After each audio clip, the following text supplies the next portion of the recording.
Mais toi qui vas nous il paraît que au Espokaki moi si moi ya poto mbongo ya onde yo bala moi c'est yo awa pour ya Kinshasa. Olobinini. Ce sont des racontars. Moi, je dis que je parlerai les jours où je trouverai un mot plus fort que le silence. Maramoyen, surtout le coup, les a racontars. Bisous, intellectuels, tout ça présente ça. Rumeur, ce sont des rumeurs. Parce que moi, on va aux yeux. Quand on a travaillé sur détermination, organisation et puis travail. Je travaille. Voilà un slogan à yo, peut-être slogan aux yeux. Mais c'est comme bon aux yeux, aux yeux. Je travaille. Wapi. Mais ça, on a travaillé. Que na maboke biso news, on va faire ça sur une monnaie belé, mais il va faire ça sur $100 sur une bourse sanité. Si la $100 sur une nani. Et on est au bal et la moi. Moi, hormis les théâtres, je travaille aussi au centre. J'ai mes activités personnelles que je fais.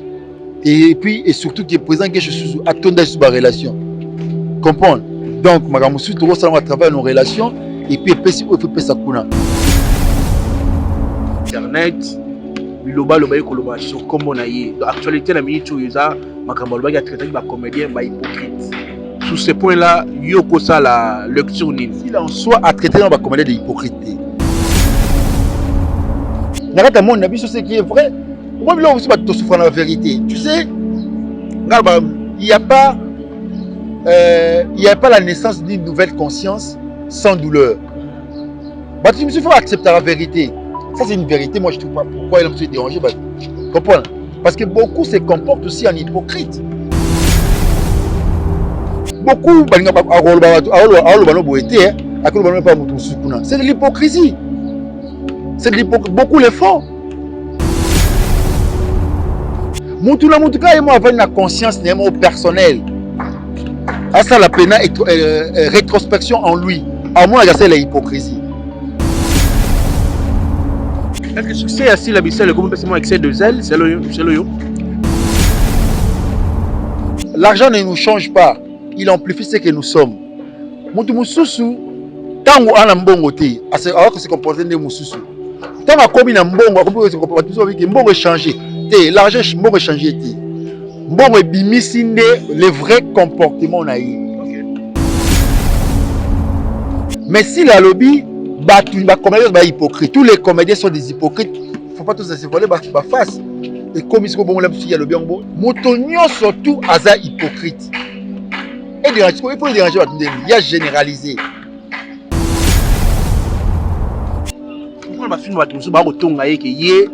Azara plus yé moko makamuna yé alingaka bat baye pa na yé mais ya bat. Les intellectuels ne s'appesantit pas dans les rumeurs, dans les racontars. Qu'on prête mon attention parce que tu pêches. Ne me prête pas l'intention. Viens vers moi, demande-moi. Ceux qui n'ont sengité qu'on va te bapi melio.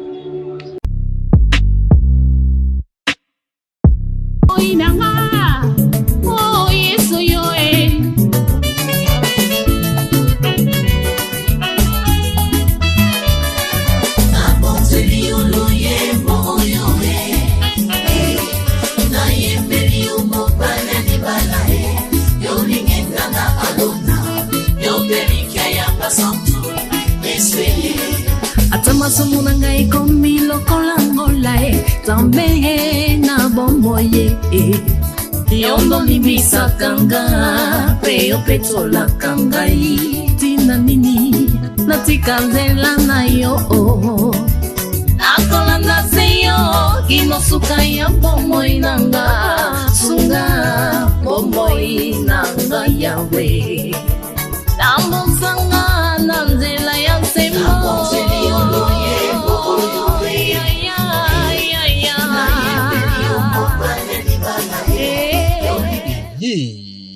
Spécial Sunga orphelin. De soutenir orphelinat Vida. Nakata orphelinat Vida bolingonde vandi. Ndenge okanisi baye bazo telengana.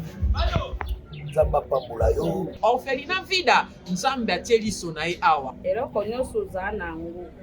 Yaka contacter orphelinat Vida. Misolo na yo okabula ngona banani. Orphelinat Vida. Isika bazo za bana baza orphelin. Botana nzambe shalom biskanso bizwa mibino awa nazali na orphelinat Vida na yaki na bapashiko pona kotala penza si réellement si makambo toyoka ka mama Emily Seti Mainga existaka Mais quand on est venu, on a trouvé que c'est vrai. Surtout ça, la livre souvenir et fondement. Même après la mort, même après le retour à Christ, il y a Misana Biso et témoigné Biso Liboso Nazam. Bien aimé, total ONG Vida a organisé activité $1 pour nos orphelins. Orphelinat Vida eza train ezolokota ba orphelin botie essence pour ekoma la destination. Nzambe na lola mona bino pambola bino vraiment azongisa ya ebele vraiment na oyo nyonso bosalaki lelo toyisi na lisolo mosusu kosenga na bino ke tozweli bana esika ya monene tozweli bana esika ya kitoko tozofutela yango chaque mois bana na biso fo balia bana na biso fo bakende classe bana na biso fo balata bana na biso fo baza propre nasepelaka na donner oyo bango bayoka mbongo na Nzambe et puis basalaka Nzambe asengi parce que c'est eloko Nzambe asengi nga na yebisaki Nzambe tu m'as donné cette vision mais je ne vais pas travailler toute seule bah bosa loka ba provision atie tout autour de moi Nayango soki olingi osunga benga biso na plus 1 64 75 33 43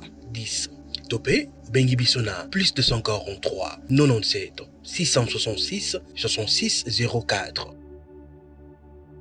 Olandelaka papa oyo nini? Omoni makambo nalandelaka papa wana mokolo yo jeune garçon kaka moko olembi. Papa limbisanga mpona dérangement. Biso ba jeune mikongo déjà ekufi. Bino bozosala ndenge nini mpo mokongo na bino ezala toujours efficace. Et le silence démarquable. Viens. Cabinet Dr Aladji 2022. Kimana Lombango chez Dr Ahmed Yakozwa Ukoforce. Pour la faiblesse sexuelle. Aqua. Pour la hémorroïde. Acacia. Pour la prostate. Awika. Renforcer spermatozoïde. Iba. Pour la colisanzo de ya papa. Arariro. Pour la infection. Ahmed Azo soigné. Dr Ahmed Azo soigné. Faiblesse sexuelle. IST. Hémorroïde. Diabète. Hypertension, hypotension, hypertension, hypotension, stérilité, rhumatisme, épilepsie, myome. Bengabus 243 82 97 37 164. Soit Oye sur avenue Loubefou numéro 17 na commune Yalemba. Référence salle du royaume des témoins de Jéhovah. Pona Batwamiki Yalibanda. WhatsApp na 89 97 78 138. Moi na maman. Kobuka na te yoka lisolo Mama Gisnovitz yene coach ya loposo ya nzoto na bino ayena bakisi ozo traiter ba tempo banduta baboko na ndenge oyo pesaka mbindo pe bosoto na kati ya nzoto na bino lokola poche des yeux ride na elongi vieillissement o profiter na cash ne okoma ko bomba elongi okoma ko okela nzoto na osoni kobuka na te lukaka ka Mama Gisnovitz okozonga lekeleke mwete ku Mama na ngai babi Mama Gisnovitz azo soigner nyonso etali loposo ya nzoto na bino yo muto betela batampo esala keza mvete sila kate elonye nzuluka ekoma lokoma batume na depo makala yaka pote bi docteur azaka ka moko coach azaka ka moko kozoe eza nango facile azape na Facebook WhatsApp ba site nyonso ya internet soki olingo zo ba produit na livraison nango eza partout dans le monde to beta w Bolingo na théorie ezana monyokoli mais sur terrain kotakoli kiboma moneto monango Humanisme yeye chéri okwaki wapi pa pardon ya baba oyoki sonite Chez Biso Télévision, chaîne oyo ekokani na yo. Bozali ebele bokota l'émission de partout na pesi bino mbote. Mbote bala nyonso ya chez Biso TV. Oui malamu na mission na bino réponse à nos questions. Yande ko na bino. Na pesi moyini nanga mbote, moyini bonjour, moyini nanga bonsoir. Mbote boze ebele bokota la biso mokili mobimba. Nzamba pambola bino na ndenge bopona chez Biso Télévision, chaîne oyo ekokani na yo. Matondi mingi na sponsor na biso Yesu Christo ya mesana ko sponsoriser biso awa na chez Biso Télévision de tolobaka la chaîne qui vous ressemble. Matondi mingi pe na ba oyo bandima ko s'abonner. Un grand merci na ba oyo ba consommer biso na ba province na Mbujimai Kataka Kombe Mbujimai encore une fois et voulais dire Kananga Gemena boko benga biso nzamba pambola bino na ba peine na bino boko benga pona ba remarque pona ite chaîne oyo ekene liboso Un grand merci aussi à maman Emily Seti Maïnga moi Sinzambe ya pona ko sponsoriser chez Biso Télévision. Merci mingi pe na orphelinat na yo vida oyo et mesala ko sunga bana bitike bali ya bamela ba sepela nzamba pambola yo nzamba mona yo afungola lola pona yo po ete ko sunga mona etike yo ebika ka suite.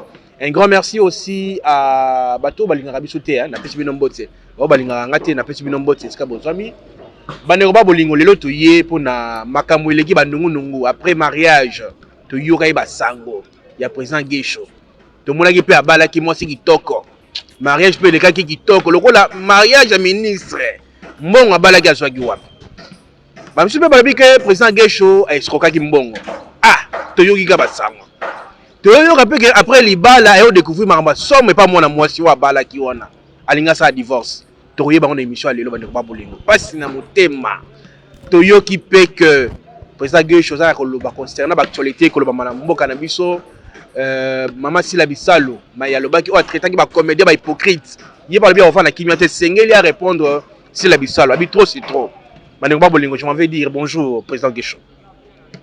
Bonjour Mike Mukad. Sangonini. Ouais, Sangoti, Malili to obeli libala ngo lingi ote apparemment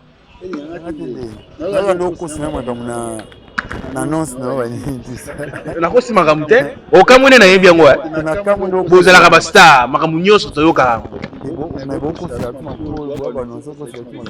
kasi yo ndoko oyebisa bato bakolanda biso ke non makambo bato bakolobeza ya solo te yango toluki yo ntina tolukeli yo yango wana. Ah d'accord. Ça va. Président Gesho, libala eleki ndenge nini? Après libala. Ouais, tout se passe bien. Ça passe bien avec ma femme, il y a des activités, donc c'est surtout que personne ne sait pas si Dieu a une. Le roi de Samaï n'a pas été voilà. Président Gesho, toyoki banungu nungu toyoki banungu nungu avant toi entamer l'actualité et c'est ngena tout parce que tu bala. En tout cas makambo libala opesaki mbongo adote kokaki opesaki biloko nyonso adote kokaki. Ouais,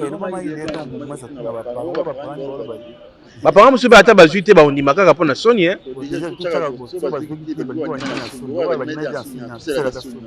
abosala na soni wana. D'accord eloko nalingai nde yango wana moto atuna motu nayoki réponse.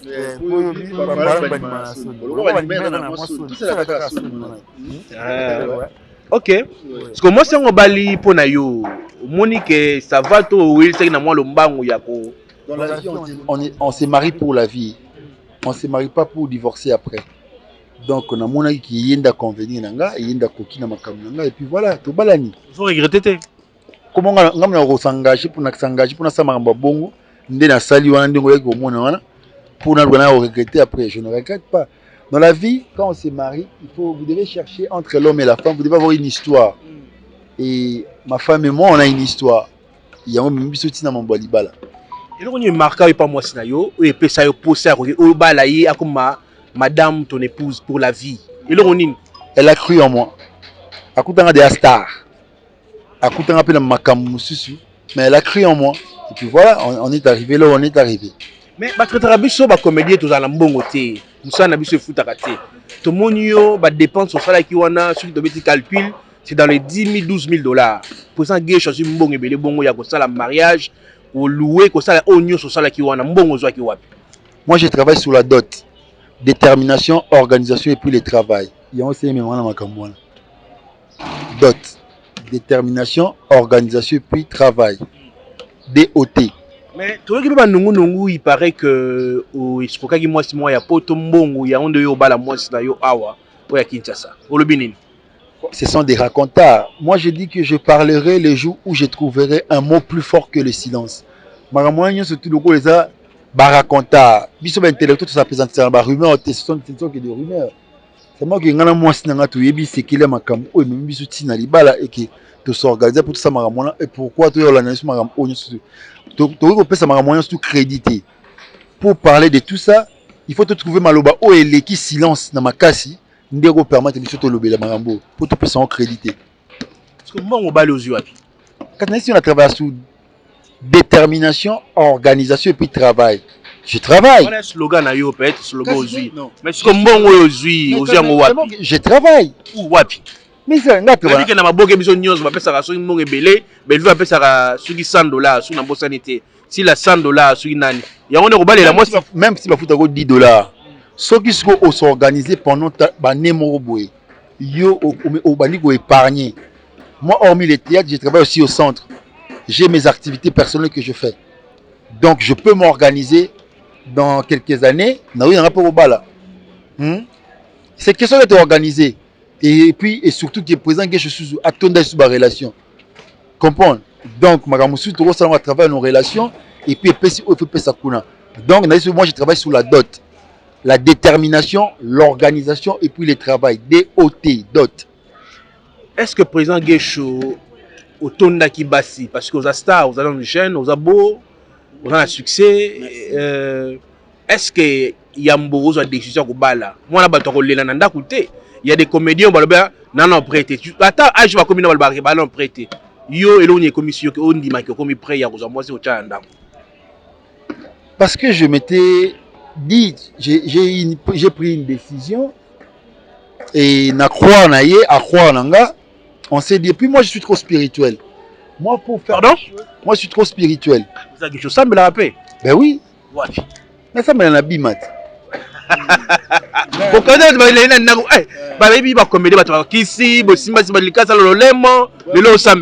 moi j'ai pris, je suis chrétien né. Dans la grâce divine bima. Et pas apôtre oui mais n'assemble la kuna. Donc apôtre oui mais donc naza kuna naza chrétien né. Donc na quoi na binga na spiritualité. Pour na comme na niveau wana. Il y a eu des vents et marées. Bon, on a surpassé toutes ces difficultés. Comme ça jusqu'à tout ça donc avec une zambe tu es barrage tout ça exploit tout longi. Parce que bien qu'il y a eu des combats mais on s'est battu avec des prières avec Dieu. On est parvenu.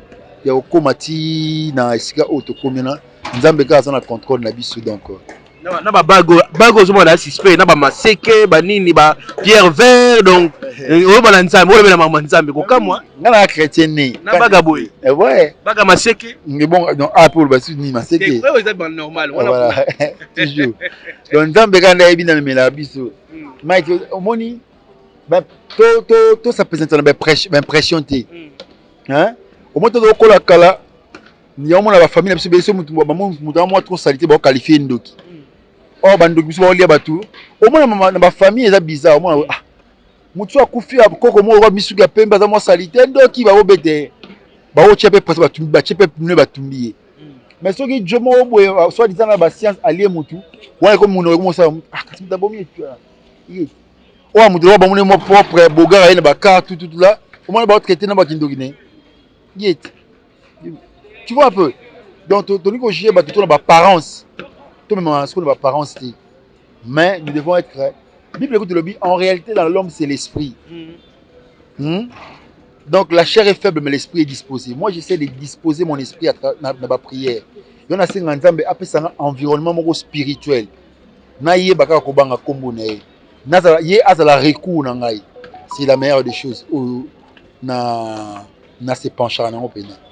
Lelo yo moi si aujourd'hui parce que tu conclus mon na suka côté mariage na yo et le on y a mimela on a vie au mitala rapé boyobi grâce ya ngana par exemple na nga o yanga l'accent ko pesa dim ce qu'il y a eu à mimela on nini na vie ouais avec elle on s'est organisé donc organisé côté comprendre organisé pour des côté yé akuta na ngai pe susu na ngana mambo mela baboku te donc c'est-à-dire que amène la compréhension moko isusu comprendre et que etambusa makambo nanga ndenge sengeli donc je l'aime parce que elle a cru en moi yakutanga pena star na ba succès nanga ya dégâts akutanga pena star na ba succès lisusu ya makasi mais elle a cru pour akutana pena makambo mais ça peut ya minene. C'est elle. Elle n'a que 25 ans. Elle n'a que 25 ans. À Kouksegango, na bala ye mokolo anniversaire na ye. Donc jour na sala civil na coutumier za mokolo anniversaire na ye. Elle a coûté 25 ans. Okoloba nini na ye akotala biso mwa liloba moko ya moke oyo esalaka na motema mwa diki ya motoko tasiko na mama ya likambo ya ndeko na biso Sila Bisalo. Ayebi que je l'aime de tout mon cœur. Ayebi que j'ai Bignal Lusanga, tu sais combien je t'aime. Il y a bien un B, nga bien de moi. Ouais. Président Gesho mutuno eko sa mwa pasi mwa mingi kasi esengeli to tuna yo po na mona ka yo za la mutu moko clair soko lingi te bana lingi te soko lingi to bana lingi na mona oneti ba comédien musu te Sila Bisalo fingi bamba hypocrite mais yo quand même na mona ka soko lingi le lokote lo bana lingi na ngati. Président Gesho la nege mission na tuna no et relation ni bozana ngona Sila Bisalo. Ah Sila Bisalo c'est vraiment une porte aussi pour moi.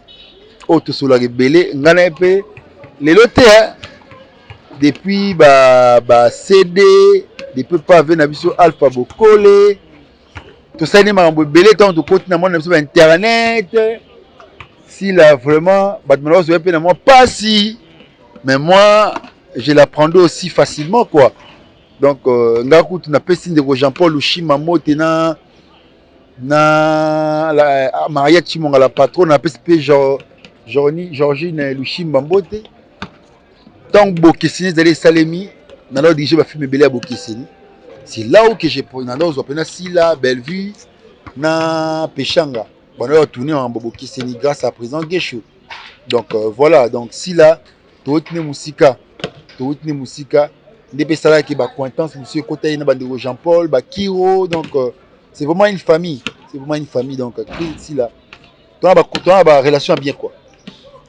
Na ndenge lelo ko Sila Bisalo na niveau internet succès le sous makasi okoki kosala les remarques mibale kaka ya mona kota ya mutuna kosala les remarques na ndenge se comportaka na ndenge a gérer succès na ye na ndenge makambo ezali okoki kosala les remarques sur scène peut kosala les remarques ni et puis metteur en scène sur scène s'il a déjà joue bien tant de bien pomba scène c'est une très très bonne actrice mais il va metteur en scène be ba souffrir là au moins pas na ye s'il a l'homme se remet la paix pour diriger parce que a la capacité de payer ça ou à ressentir sur scène et on risquer et idée de fil d'idée il y a personne qui a mis en scène et qui est mon pandi ce qu'il faut rappeler que Beckham awa ezaboy pour ya tindika rappeler de payer le makamuna ne osali be soko au souffrir nango au tikango le kabongo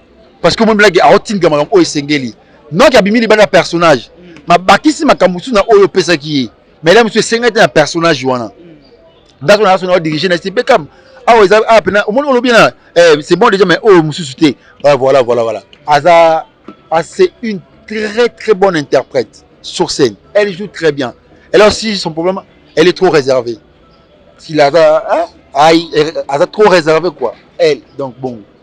Mais lelo ba nungu ko tambola banalise ko sama na internet biloba loba ko sur comment na ye actualité na minute uza makambo loba ya traiter ba comédien ba hypocrite sur ce point là yo ko ça la lecture nini s'il en soit à traiter ba comédien de hypocrite s'il a traité batu abi mutunyo sur na vie za hypocrite tu vois c'est qui est une analyse moko générale et qui est normale c'est-à-dire moi je trouve parce que aussi l'hypocrisie, c'est un caractère naturel chez l'homme. C'est tout à fait normal. On a sens moro hypocrisie na yo. Ezali na kat na yo. Mais si la lobby batu ba comme ba hypocrite non, yemo pas ça dedans. C'est-à-dire que surtout que la philosophie, na syllogisme, si là se retrouve dedans. Tous les comédiens sont des hypocrites. Or s'il est une comédien, donc si là c'est une hypocrite. Donc à s'exclure. Donc le comportement hypocrite, c'est un caractère naturel, c'est l'être humain. Comprendre. Oh, n'arrête à mon avis sur ce qui est vrai. Moi, là aussi, tu souffres la vérité. Tu sais, il n'y a pas la naissance d'une nouvelle conscience sans douleur. Bah, tu me faut accepter la vérité. Ça, c'est une vérité. Moi, je ne trouve pas pourquoi il me déranger. Bah, comprendre. Parce que beaucoup se comportent aussi en hypocrite. Il ne faut pas tous se voler ma face. Et comme il y a le bien, il y a traité à l'objet. Moutonio surtout Aza hypocrite. Et il faut le déranger, il y a généralisé. Comprendre. Si il y a hypocrite, reste calme. Mais moi, je te dis, les comportements hypocrites, c'est un caractère qui se retrouve chez tout être humain. C'est un caractère qui se retrouve chez tout être humain. Et c'est logique. Mais le lengue ba rosé là ba comédie musu ba suit moi pas net man. Ngas ko problème nga ko tika dans l'anonymat nazu pas. Nazu pas ya makamnati. Nga net nga otuni nga na ebisio. Siko na ngina nazu pas contraire. Ah boy roloba ba komba po iko ba shinga lobaki. Ouais monsieur etala mara partout ba comédien c'est comme si ba zela ka chaîne so le legi ba loba batala. Non roloba na ko mututé. Mais conseil européen ça si la bisalo na nyonso pe lo lenge bandeko na yeba kanisi leneta a diminuer bango c'est comme si à insulter bango le propos n'engage que si là ce sont ses propos à lui na ça pourrait la makambo hypocrisie qui est un caractère naturel chez l'être humain. Beaucoup se comportent aussi en hypocrite parce qu'il y a le comportement la sournoiserie et c'est pas bien surtout beaucoup c'est de l'hypocrisie. C'est de l'hypocrisie. Beaucoup le font. Avoir une conscience personnelle. À ça la peine rétrospection en lui. À moins c'est l'hypocrisie. Soit comprendre c'est déranger n'a propos assis là. Ça qui n'engage qu'elle. Ça n'engage qu'elle. Est-ce que succès assis la bicelle comme c'est moi excès de zèle, c'est le yo. Ben, je sais pas, c'est tel à comprendre en gros, parce que tu sais, on dit souvent, l'argent ne nous change pas, il amplifie ce que nous sommes.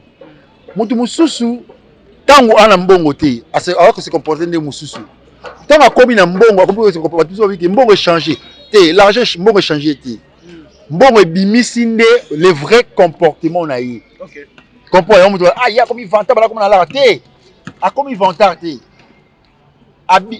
Et l'autre intérieur na yebimi nga c'est là na sous la loi des PDPD quand propre dedans pourri dehors quand tu es propre dedans et que tu fais semblant d'être propre quand tu es pourri dedans et que tu fais semblant d'être propre dehors le temps finit par mettre à lumière tout ce que les interrogations ne peuvent pas à travers le temps la loi des correspondances et qu'on rattraper et qu'on défie et qu'on l'accepte que tu étais aussi pourri dedans donc quand on est pourri dedans ça va se signifier que tu es aussi pourri dehors.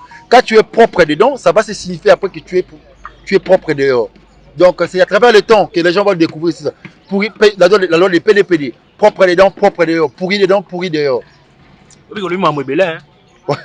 Indirectement. Non, le sur les analyses. C'est bien à comprendre, dans l'intellectualité. Non. Non, comprendre selon Ngai. Ouais, bon, déjà selon compréhension, on a côté de la compréhension. Mais si on a dit que Ngai na qui suis-je pour la saké, yondoza bien te, yondoza bien. Chaque personne dans la vie c'est un cas d'espèce. Muna mutazana lo lenge na o atambusela makambu. Si la ndinga memela makambu, gesho na ndenge na belle vie, si Pechanga, Pierrot, Omari, tout même yo on a ndenge na o. Si nous devons accepter les autres comme tels. Supportons-nous les uns les autres en vivant en paix. Comment gérer le succès? Technique ni yamala pour gérer le succès. Pour les comment l'excès des alités. Pour mieux la tête comme supérieur pour les gars de Misuso. Les succès il faut les concevoir. On conçoit les succès dans la sympathie, dans la simplicité, dans le sympathisme. C'est comme ça qu'on conçoit les succès. Je te donne l'exemple de Michael Jackson, le méga star. Voilà comment il s'est comporté. Voilà comment il était sympa. Voilà combien il était simple. Il était rassembleur. Il n'était pas diviseur. C'est ça Michael Jackson. Les succès, on les conçoit par la simplicité, par le sympathisme. C'est ça. Mais comment expliquer que parce que le succès passe, le savoir reste. Raison pour laquelle j'ai dit aux gens, vous devez chercher le savoir. Parce que le succès suit les savoirs. Quand on a les savoirs, le succès vient. Et par moments, le succès passe.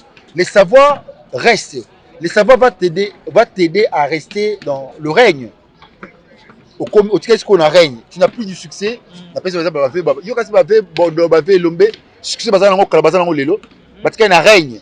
Parce qu'ils ont ce que nous appelons le savoir. Le savoir, même la Bible nous dit, mutabotami abengami mais à côté de la théologie au-delà de la foi ajouter la connaissance, au-delà du savoir il faut ajouter, au-delà du talent il faut ajouter le savoir. C'est très important parce que le talent seul ne suffit pas, c'est la ténacité qui compte le plus. En tout cas, dans cette émission de président Gesho, tous exemples bizarres. Est-ce que sur le si la Bissau na film non a facilité? Si na no benga avant ya bana obenganga na benga ye avant ya bana obenganga on m'a dit que pas jouer pour Barcelone. Pourquoi ma film va tout ba ko tonga ye ke ye azara plus ye moko makamuna ye alingaka bat ba yepa na ye mais ya bat. Ça dépend de tous ces mondes là, c'est les comportements hypocrites. Toi se sentir lésé na makambo ça il faut yebisa yango boye. Si la Bissalu me connaît aussi bien que Gesho soit likamboza a websanga trop mutobi ke batba. Moi je n'aime les intellectuels ne s'appesantit pas dans les rumeurs, dans les racontards. Qu'on prête mon attention parce que tu pêches. Ne me prête pas l'intention, viens vers moi, demande-moi. Ceux qui n'ont sengité que le bateau va pimelio. Président Gesho, et là on y est comme ma base na biso ya théâtre, ça veut dire que ma comédienne na biso. Toujours capi ba publier, il paraît qu'il y a dans Zemi, Assimi Lubumu, ba actuellement comme ko légal belé. Ils approche ya si la Bissau. Est-ce que si la dans Zemi, si là aussi a une vie privée, il faut poser la question si là. Ni beaucoup de questions on a maîtrisé TM qui a venu. Yo mona qui photo ngo. Ngapela mona ko na page de publier si là jusqu'à le bout ko ba poser l'effort. Comment chercher si là poser la question c'est Gesho. Et beaucoup bientôt là tu faut lancer 4e saison il y a Rocambole donc voilà de la PC Enoch Musengi na Sephora Musengi na PC Bambote parce que maman Mireille Nicole ba kilenga pour na retour ya le Rocambole. Yango to former famille na ya ba Rocamboloise na ba Rocambolois. Oh tout ko cesser ko faire bango ko remercier bango parce que déjà tout dans un modèle méthode to mettre en place ensemble na bango pour faire avancer les choses, commencer les tournages, to planifier déjà ba Rocambolois ba benga na pesi ya maman mete Yangunda Songa Mbeli ba betala likofité wana kutanda ya maman na ngai pourquoi pas na tête pour permettre na une grande famille de Rocamboloises. Il y a Tete Yondo, les qui a Yokasi Yondo, il y a Charlie Yondo, il y a Roger Yondo, il y a Jean-Paul Yondo.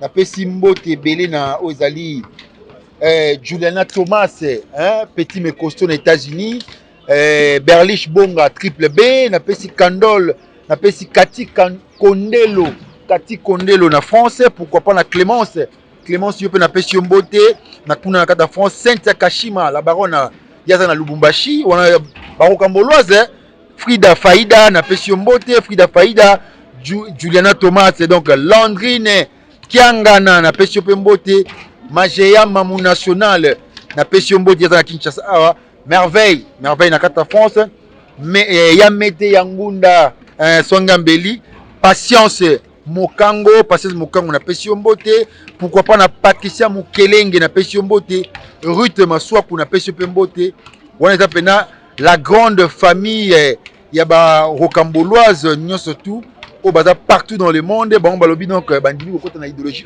mais pourquoi pas na pesi mbote na ba Rocambolois nyonso tout wana moni Max ya Congo na pesi mbote na pesi Addison Pedro ko suka mboka Aristote Kitambala Arnaud Ngwani na kata France kuna Daryl Kanda na Suisse Emani Matenga na pesi mbote na France Gordy Mbongo na pesi mbote Gelor Kalengo Héritier Kadima Hervé Mokonda HM na pesi mbote Julien Lutonadio Junior Luwawa Manassé Kwete na pesi Roberto Rubin na pesi Serge le Visionnaire et puis Yannick Mbungu wana ba Rocambolois na pesi mbote na Maman Virginie Bakafwa yazana Goma Hervé Yankole Maman Virginie Bakafwa motema ya papa Jean-Paul Kabulo na pesi mbote Platini Bokwala les dynamiques na pesi mbote Aristote Kitambala Yogu Diro Ratarate Jonathan Ngana les champions des champions na pesi mbote na Ozali Cisodor Moudjahidine Psalm 23 l'éternel est mon berger je ne manquerai de rien Masananga Eric Serge Chindu ya Nathalie Kalonji Eric Kola motema Melive Kola Jerry Koukou Motomoko bien voilà pena ba base na biso na pesi papa nanga Jolino, motema Yaya Kombe, maman na Esther Kiezowa, la grande famille na pesi bino mboto. Mbote na barokamboloa na barokamboloa nyonso tu s'abonner page Instagram déjà, na page Facebook déjà zawana, ba komeli biso le rocambolois dans le monde, tous s'abonner place on a pour préparer 4e saison na biso donc dans les bons. Maintenant le festival mon aller mbaté le 2 août hein? Le 2 août donc il déjà le 30 juin. Il fallait c'est le 30 juin mais tout sorti le 30 août. OK. Donc le lancement officiel c'est le 10 août. Si le 30 juin tu peux ça merci na bourgmestre na biso Jean Saka Bekadjoa on nous accompagner biso PDG Cédric Lungu, maman Yvette Lubala, honorable Peter Kaza a dit pourquoi pas la notable Gigal Kaska son monté ma maman Claudia Kasongo donc depuis Simboté festival mon aller maman Kamu to singa batunyo surtout au basé à Lemba na Libana mboka comme na kata Lemba na kata Kinshasa va soutenir le grand festival mon Lemba. Merci au président Christa Gaga pour notre initiative à Boui donc tous accords dans les bons quoi.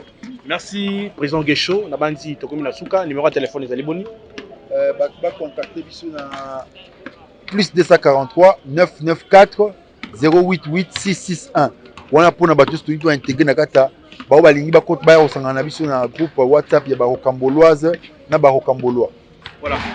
Matoni mingi na ba oyo bazwaki libaku ya kotala biso awa na Chebiso télévision, matoni mingi pe na Ndeko Chris pour na prise de vue. Na mon lelo prise de vue est assumée par Ndeko Elias en même temps que ça la réalisation a fait aussi ma montage.